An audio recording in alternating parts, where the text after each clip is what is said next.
ಸುಮಾರು ಜನ ಫ್ರೆಂಡ್ಸ್ಗೆ ನಾನು ವಾಟ್ಸಪ್ಪಲ್ಲೇ ಮೆಸೇಜ್ ಮಾಡಿದೆ. ಬಟ್ ಇವಾಗ ನಿಮ್ಮನ್ನೆಲ್ಲರೂ ನಾನು ಇತ್ತೀಚೆಗೆ ಒಂದು 6 months ಆಯಿತು ಪ್ರೆಸ್ ಮೀಟ್ ಮಾಡಿ. ಇವಾಗ ನೀವೆಲ್ಲ ಸಿಕ್ಕಿದ್ದೀರ. So happy new year. ಮತ್ತು ಈ ಕಾರ್ಯಕ್ರಮಕ್ಕೆ ಬರೋದಕ್ಕಿಂತ ಮುಂಚೆ ನನಗೆ ಭಾಳಷ್ಟು ಸಲ ನಾನು ಕರೆದಿದ್ದರು. ನಾನು ಎಲ್ಲ ಆಕಸ್ಮಿಕ. ನನಗೆ ಆ್ಯಕ್ಚುಲಾಗಿ ನಾನು ಪ್ರೊಡ್ಯೂಸ್ ಮಾಡಿದ್ದದು ಕಾಮಿಡಿ ಕಿಲಾಡಿಗಳು. ಅದಕ್ಕೆ ಬೇರೆಯವ್ರು ಯಾರೋ ಜಡ್ಜ್ ಇದ್ದರು. ಅವ್ರಿಗೆ ಒಂದು ಅಗ್ರಿಮೆಂಟ್ ಎಲ್ಲ ಆಗಿತ್ತು. ಅವರು ಸಡನ್ನಾಗಿ ಬಂದು, ಸರ್ ನೀವು ಈ ಅಮೌಂಟ್ ಯಾರಿಗೂ ಗೊತ್ತಾಗಬಾರ್ದು, ನೀವು ಒಂದು ಸ್ವಲ್ಪ ಬಿಲ್ಡಪ್ ಅಮೌಂಟ್ ಅಗ್ರಿಮೆಂಟ್ ಹಾಕ್ಕೊಡಿ ಅಂದರು. ನಾನು ಆಮೇಲೆ ನನಗೆ ಹೇಳ್ತೀರಾ ನೀವು, ಆಮೇಲೆ ಕೊಡೋಕ್ಕಾಗಲ್ಲ ನಾನು ಅಂದಾಗ, ಇಲ್ಲ ಸರ್ ಇದು ಸುಮ್ಮನೆ ತೋರ್ಸೋಕ್ಕೆ ಸರ್ ಅಂದರು.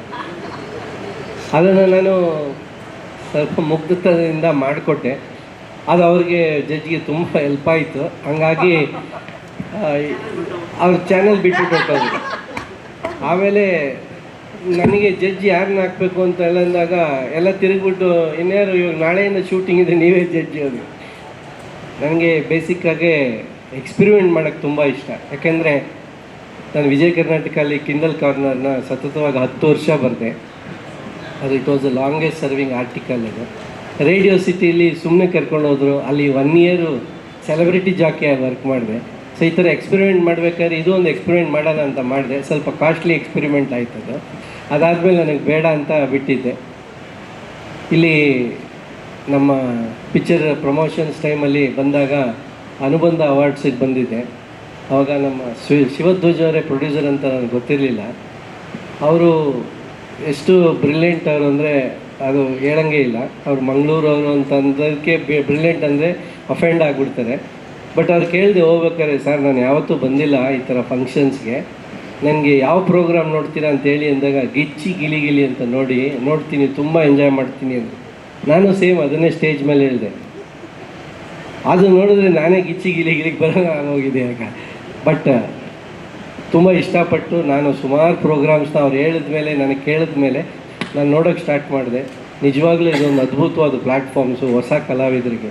ಯಾಕೆಂದರೆ ಮುಂಚೆ ಎಲ್ಲ ನಾವು ಆ್ಯಕ್ಟ್ ಮಾಡಿ ನಾವು ತೋರಿಸಿ ಒಂದು ಪಿಕ್ಚರ್ ಹಿಟ್ಟಾದಮೇಲೆ ಅವ್ರಿಗೊಂದು ಅವಕಾಶ ಸಿಗೋದು. ನನಗೆ ಫಸ್ಟು ಮೂವಿ ಆ ಥರ ಸಿಕ್ಕಿದ್ದು, ನಾನು ಹೀರೋ ಆಗಿ ಮಾಡಿ ತಿರ್ಗಾ ಪಿಕ್ಚರ್ ಇಲ್ದಂಗೆ ಆಗಿ ತಿರುಗಿ ಎಲ್ಲ ಡಿಸ್ಟ್ರಿಬ್ಯೂಷನ್ ಆಫೀಸ್ ಮಾಡಬೇಕಾದ್ರೆ TC ವೆಂಕಟೇಶನ್ ಅವರು ದಾರಿಯಲ್ಲಿ ಸಿಕ್ಬಿಟ್ಟು ಗಾಂಧಿನಗರದಲ್ಲಿ ಪಿಕ್ಚರ್ ಮಾಡ್ತೀಯಪ್ಪ ಅಂದರು. ಹ್ಞೂ ಸರ್ ಮಾಡ್ತೀನಿ, ಯಾವ್ದಾರು ಇದ್ದರೆ ಹೇಳಿ ಅಂದೆ.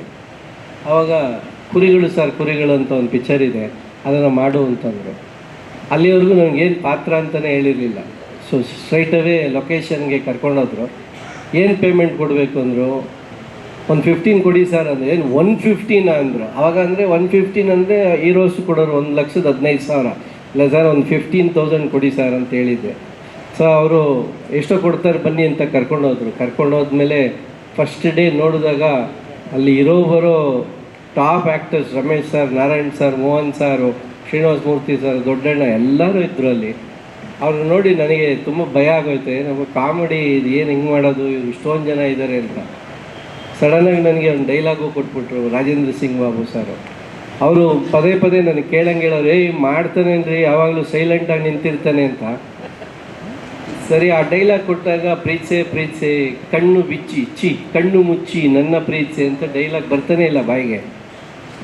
1 ಟೇಕ್ ಆಯಿತು, 2 ಟೇಕ್ ಆಯಿತು, ಅದು ರೀಲ್ ಬೇರೆ ನೆಗೆಟಿವ್. ರಾಜೇಂದ್ರ ಸಿಂಗ್ ಬಾಬು ಅವ್ರದ್ದೊಂದು ತುಂಬ ದೊಡ್ಡ ಪ್ರಾಬ್ಲಮ್ ಏನಂತಂದ್ರೆ, ಅಲ್ಲಿ ಯಾರೋ ಸರ್ ಅವ್ನು ಸರಿಗೆ ಮಾಡ್ತಿಲ್ಲ ಅಂದರೆ ಹೊಡೆದೇ ಬಿಡ್ತಾರೆ ಅವರು. ಆ ಥರ ಟೆನ್ಷನ್ ಆಗೋವಂಥ ಪಾರ್ಟಿಯವರು. ಅವ್ರಿಗೆ ಇನ್ನೂ ತುಂಬ ಕೋಪ ಬಂದು ಸಿಕ್ಕಾಬಟ್ಟೆ ಒಂದು 5-6 ಟೇಕ್ ಆದಮೇಲೆ ಬ್ರೇಕ್ ಮಾಡ್ಬಿಟ್ಟು ಹುಡುಗನ ಕಳಿಸ್ರಿ ಮನೆಗೆ, ಅವ್ನು ಯಾವನ್ರಿ ಕರ್ಕೊಂಬಂದಿದ್ದೀರಾ ಅಂದರು. ಈ ದೊಡ್ಡಣ್ಣವ್ರ ಜೊತೆ ನಾನು ಯಾವಾಗಲೂ ಕಳ್ಳ ಮಳ್ಳ ಈ ಥರ ನಮ್ಮ ಅಣ್ಣನ ಜೊತೆ ರಾಣಿ ಮಹಾರಾಣಿ ಈ ಥರ ಪಿಕ್ಚರಲ್ಲೆಲ್ಲ ನಾನು ಸುಮ್ಮನೆ ಹೋಗ್ತಾ ಇದ್ದಂತವನು ಅವ್ರ ಜೊತೆ ಹೋದಾಗ ಆ ದೊಡ್ಡಣ್ಣ ನಿಮಿಷ ಬಾಪ ಇಲ್ಲಿ ಅಂತಂದರು. ಸೈಡಿಗೆ ಕರ್ಕೊಂಡೋಗಿ ಸಿಕ್ಕಾಬಟ್ಟೆ ವೈಲೆಂಟಾಗಿ ಬಿಹೇವ್ ಮಾಡಿಬಿಟ್ಟು, ನಿಮ್ಮಣ್ಣ ಅಷ್ಟು ದೊಡ್ಡ ಹೆಸರಿದೆ, ನನ್ನ ಮನೆ ಒಂದು ಚಿಕ್ಕ ಕಾಮಿಡಿ ಡೈಲಾಗ್ ಹೇಳಕ್ಕೆ ಬರೋಲ್ಲ, ನೀವೆಲ್ಲ ಏನಕ್ಕೆ ಬರ್ತೀರಾ ಅಂತೆಲ್ಲ ಬೈದರು.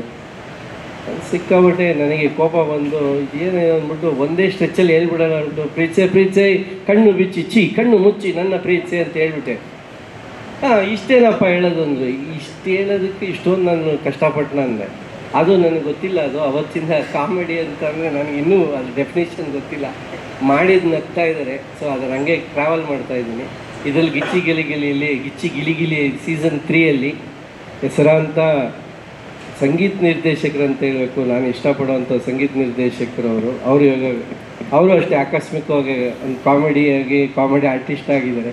ಮತ್ತು ಶ್ರುತಿ ಮೇಡಮ್ ಇವ್ರ ಜೊತೆ ಸೇರಿ ನಾನು ಒಂದು ಈ ರಿಯಾಲಿಟಿ ಶೋ ಬರೋದಕ್ಕೆ ನನಗೂ ಖುಷಿ ಆಯಿತು. ಇದರಲ್ಲಿ ನನ್ನ ಸ್ವಾರ್ಥನೂ ಇದೆ. ಯಾಕಂದರೆ ನನಗೆ ಇವಾಗ ಒಂದು 5-6 ಪಿಕ್ಚರ್ ಬರ್ತಾ ಇದೆ. ಅದರ ವಿಸಿಬಿಲಿಟಿ ಬರಬೇಕು, ಪ್ರಚಾರ ಪಿಕ್ಚರ್ಗೆ ಹಾಕಬೇಕು ಅಂದರೆ ಇಲ್ಲೇ ಕೂತ್ಕೊಂಡು ನನ್ನ ಪಿಕ್ಚರ್ ಬಗ್ಗೆ ಪ್ರಚಾರ ಮಾಡಬೇಕು. ಇಲ್ಲ ಅಂತಂದರೆ ತುಂಬ ದುಡ್ಡು ಖರ್ಚು ಮಾಡಬೇಕಾಗುತ್ತೆ. ಇಲ್ಲಿ ಖರ್ಚು ಮಾಡಿದಂಗೆ ಒಂದು ಸ್ವಲ್ಪ ಪ್ರಚಾರ ಮಾಡ್ಬೋದು. ಮತ್ತು ಇಲ್ಲೆಲ್ಲದಕ್ಕಿಂತ ಮೇಲಾಗೆ ಒಳ್ಳೊಳ್ಳೆ ಟ್ಯಾಲೆಂಟ್ ಇದೆ. ಎಸ್ಪೆಷಲಿ ಅವತ್ತು ನಾನು ಪ್ರೋಮೋ ಮಾಡಿದಾಗಲೇ ಸಾರ್ ಬಗ್ಗೆ ತುಂಬ ಫ್ಯಾನ್ ಆದೆ. ಎಷ್ಟು ಬೇಕು, ಎಷ್ಟು ಶಾರ್ಟ್ ಬೇಕೋ ಅಷ್ಟನ್ನೇ ಮಾಡಿ ನಾನು ಬಿಲೀವ್ ಮಾಡೋಕ್ಕಾಗಿಲ್ಲ. ಅಷ್ಟು ದೊಡ್ಡ ಪ್ರೋಮೋ ಹಿಟ್ಟಾಗಿದೆ. ಆಲ್ಮೋಸ್ಟ್ ಒಂದು 2.5 ಮಿಲಿಯನ್ ಜನಕ್ಕೆ ಇನ್ಸ್ಟಾಗ್ರಾಮಲ್ಲಿ ರೀಚ್ ಆಗಿದೆ.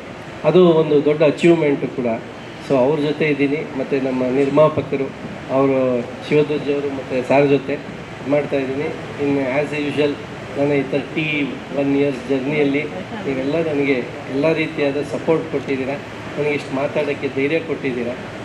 ನಿಮ್ಮ ಪ್ರೋತ್ಸಾಹ ನನ್ನ ಮೇಲೆ ಸದಾಕಾಲ ಅದೇ ರೀತಿ. Thank you.